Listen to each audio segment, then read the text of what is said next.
Garrett Blevins here with a fairly late overview of my progress into the Arnold. I have been working on some special projects and partnerships over the last 2 weeks, and it has just been really hard to sit down and do some video editing, but I'm finally getting that to today. So we got 2 weeks here with some pretty heavy work, especially on squats. Squat singles have been going great. Ended up finishing my final progression, which I believe is going to be this first week here, but singles have moved great. Breaking in the new SBD belt, it's feeling really good, as well as the new singlet. New singlet's a little bit stiffer and more fitted than their old one that I had been using, and I really like it. It's I feel like it's a little tighter. I don't think I'm getting any extra weight or anything out of it, but it definitely is comfortable. And I'm liking the large size knee sleeves as opposed to the extra large that I had been using. I still don't have to take them off in between sets or anything like that. It's not crushing me or anything like that or restricting blood flow, but I'm liking them, and they certainly seem to be doing well. As that 711, which is was 6 pounds more than what I did at Nationals last year, moved very well, and I may be able to take a stab at the IPF World Record squat and possibly the total coming up. Finished with some back off work here with 515. 515 has kind of become my regular back off work after my heavy squats. But I think I only did one back off set this day. The next week I upped my back off sets to two and did less intensity. Basically, as I am peaking, I am stopping deadlifts, squats, and bench 1 week after each other on their progression up, and then I'm tapering the intensity into the meet. I worked up to about my second attempts in training, and that's going to be somewhere around 711, maybe a little less than that for my second attempt squat.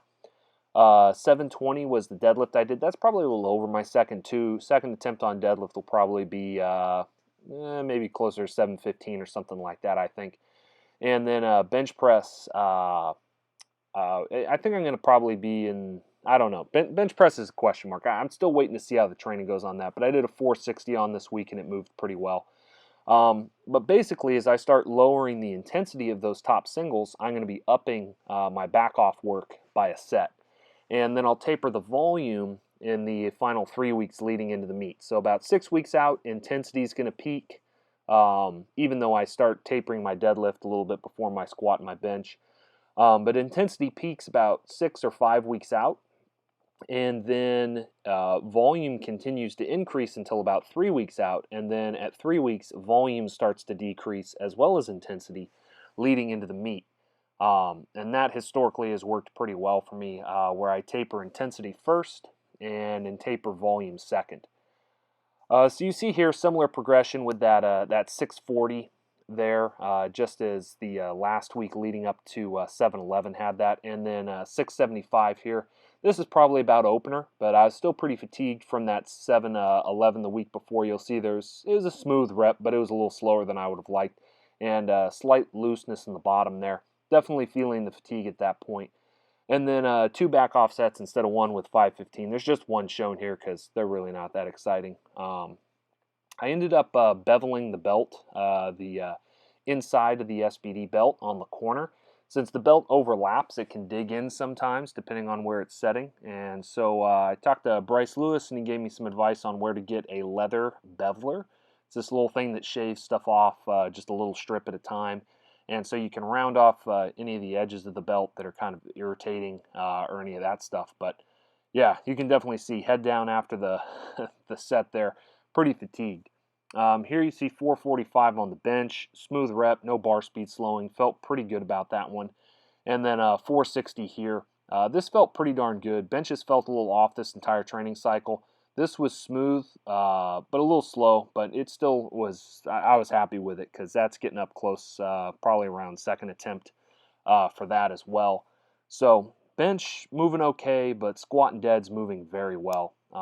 You'll see here, this is my second week of decreasing intensity on sumos, and only worked up to what I believe here is, 635. So pretty lighter than probably even my opener, but I'm going to stick with this probably for the rest of the training cycle, or maybe even less. But as you can see, warm-up speed on the rep. Feeling good there as well, and looking forward to a nice peak in the meet. Continuing on, I'm going to skip a few verses and kind of jump around here as we move through First John. In particular, I'm skipping the poem that's in chapter 2 just because there's not a ton of content that I felt real called to talk about, but these verses definitely got to me, and I want to say a few things about them. But John says, "Do not love the world or the things in the world. If anyone loves the world, then love for the Father is not in them. For everything in the world, the lust of the flesh, the lust of the eyes, and the pride of life, comes not from the Father, but from the world. The world and its desires pass away, but whoever does the will of God lives forever." And what I think John is doing here, John uses a lot of in the beginning language. He seems to be referring back and doing a lot with early Genesis passages, and I think that's what's going on here too. The kind of the trifecta here, the lust or the desire of the flesh, the desire of the eyes, and the pride of life. I think these refer back to the kind of the trifold original temptation of the fruit of the knowledge of good and evil. When Eve was tempted by the serpent, she looked at the fruit and saw that it was desirable for eating. It was good for food, and that's kind of the same here as this desire of the flesh. It's the desire for simple gratification of basic desires. And so you could think of that as the temptations to maybe sexual indulgence that would be inappropriate, perhaps the consumption of food or the abuse, gluttony, those sorts of things. But it was also pleasing to the eye. It looked good. It was desirable. It was something that one could covet. It wasn't just a base desire. When Eve saw that fruit, it was also pleasing to look at. And this is a slightly different thing. It's not quite just a base gratification of desire, but it's becoming a little bit more abstract. It's you see something and then you want to take it, even though it is inappropriate for you to take it. And for Eve, that was because it was a forbidden fruit. It was a fruit which God had told them not to eat from. And so it was something that was outside of obedience. Pursuit of this goal was outside of obedience of the Father. And yet, Eve and Adam both pursued it because of what it looked like. And not only did it look good, but it also had a desirable quality to it. The fruit of the tree of the knowledge of good and evil in Genesis, it was desirable for making one wise. It produced a result that enhanced your own abilities. But it enhanced abilities in ways that was inappropriate, yet again, in ways that made you better than the other person, because as you become wise, you become wiser than the one that you are with. You become more like God, meaning that everyone else is less like God, and you end up in a higher position than others. And that is what is at the base of all pride, to move your position up in a way that you are then dominating and better than others. Much of the Judeo-Christian worldview is that all people, no matter who they are of equal value and are equally important to God, and that one should not dominate another because of their race, ethnicity, gender, socioeconomic status, or otherwise.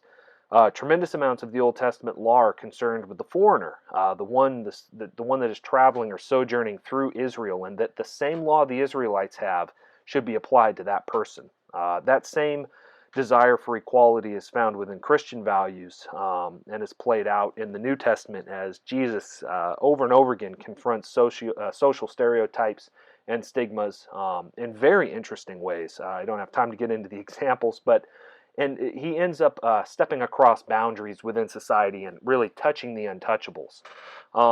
But you see in the world, and the way John's using that is these evil things within the world that lead you away from love, or rather we could say obedience to the Father. John is explicit that the way one loves the Father is by obeying his commands, and that if we love the world instead, we act under a different logos, a different logic. We do not function by the logos, the way, the word of Christ. Instead, we function with a different logos, a different way or mode of operation. And that world's way of operation is based in pride. It's based in making our status higher, making us better than others for the purpose of maximizing our pleasure and minimizing our pain in this world. However, the call of Christ is to consider the needs of others before our own, to lay yourself down and to give yourself up for others. Jesus said that there was no greater love than this, that a man would lay down his life for his friends. And that other-focused love is what the way of the Father is. That is at the core of who God is, and we only image God when we emulate that in our own lives. So anyways, that's the thoughts I had with this. A little bit longer overview of this passage than usual, but I hope you enjoy it, and I hope you all get something out of it, and I appreciate your patience with these videos. When things start getting a little less busy, hopefully I'll be able to upload more frequently and have even better editing and some other stuff for you. But right now, this is what I'm able to do. In any case, I hope wherever you're at, you're doing well. Blessings.